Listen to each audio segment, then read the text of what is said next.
அண்ணா பல்கலைக்கழக மாணவி பாலியல் வன்கொடுமைக்கு ஆளான விவகாரத்தில் நடவடிக்கை எடுக்கப்படும் என உயர்கல்வித்துறை அமைச்சர் கோவி செழியன் உறுதி அளித்துள்ளார். முழுமையான விவரங்களோடு எமது செய்தியாளர் லக்ஷ்மணன் இணைகிறார். லக்ஷ்மணன், முழு விவரங்கள் என்ன? சென்னை கிண்டியில் இருக்கக்கூடிய இந்த பல்கலைக்கழகம் பொறுத்தவரையிலுமே 1000க்கும் மேற்பட்ட நபர்கள் பயின்று வருகின்றனர்.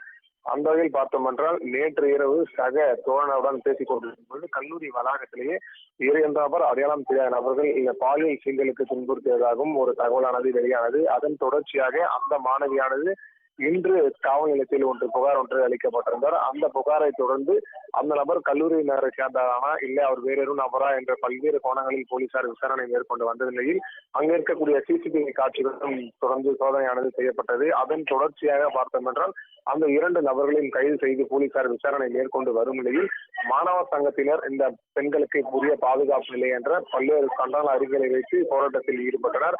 அதன் தொடர்ச்சியாக பார்த்தோம் என்றால் இதற்கு கண்டனம் தெரிவிக்கும் வகையில் எதிர்கட்சி தலைவர்கள் மேலும் பல்வேறு அறிக்கைகளும் வெளியிட்டனர். குறிப்பாக தமிழகத்தில் பொறுத்தவரை திமுக அரசு இருக்கும் பொழுது மட்டுமே பெண்களுக்கு உரிய பாதுகாப்பு இல்லை. குறிப்பாக இந்த கல்லூரி, பள்ளி போன்ற நம்ம மாணவிகளுக்கு உடனடியாக பாலியல் துன்புறுத்திலிருந்து விடுவிக்கும் வகையில் பல்வேறு நடவடிக்கைகள் எடுக்க வேண்டும் என்ற பல்வேறு கண்டன அறிக்கையானது வெளியிடப்பட்டிருந்தது. அதன் தொடர்ச்சியாக தான் தற்பொழுது உயர்கல்வித்துறை அமைச்சர் கோவி செழியன் தற்போது ஒரு எக்ஸல பதிவை பதிவிட்டிருக்கிறார்.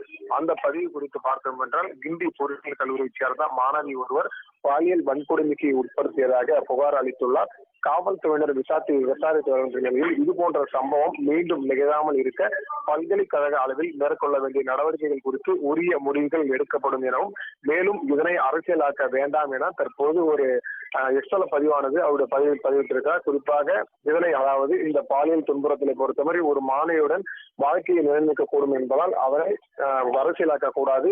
மேலும் எதிர்கட்சி தலைவர்கள் இதற்கு கண்டனம் தெரிவிக்கும் வகையில் அவருக்கு பதிலடி கொடுக்கும் விதமாக தான் தற்போது இந்த எக்ஸல பதிவானது பதிவிட்டிருக்கார். குறிப்பாக இன்று காலை எடப்பாடி பழனிசாமி, அதாவது எதிர்கட்சி தலைவர் எடப்பாடி பழனிசாமி ஒரு கண்டன அறிக்கையை வெளியிட்டிருந்தார். குறிப்பாக அதில் பார்த்தோம் என்றால் இந்த தமிழகம் பொறுத்தவரையிலே கல்லூரி மற்றும் இந்த பள்ளி மாணவிகளுக்கு உரிய பாதுகாப்பு இல்லை. அதாவது இந்த பாலியல் சீண்டலானது தினந்தோறும் தமிழகத்தில் நடைபெற்று வருவதாகவும் அதனை இதுவரைக்குமே நடவடிக்கை எடுத்து ஒரு முட்டுக்கட்டை வைக்கலாக திமுக அரசு எந்த நடவடிக்கையும் எடுக்கவில்லை என்பதற்காகவும் அதன் தொடர்ச்சியாக தான் இது போன்ற அறிக்கையை விட்டு அதற்கு பிறகுதான் அமைச்சர் கோவி செழியன் அவருக்கு பதிலடி கொடுக்கும் விதமாக இந்த அறிக்கையை வெளியிட்டிருக்கார் என்பது குறிப்பிடத்தக்கது.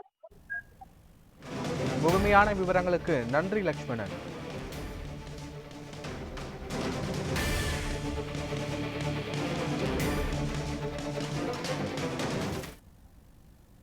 இத்துடன் இந்நேரத்திற்கான செய்தி அறிக்கை நிறைவு பெற்றது. அண்மை செய்திகளுக்காக தொடர்ந்து பாருங்கள் News 7 தமிழ்.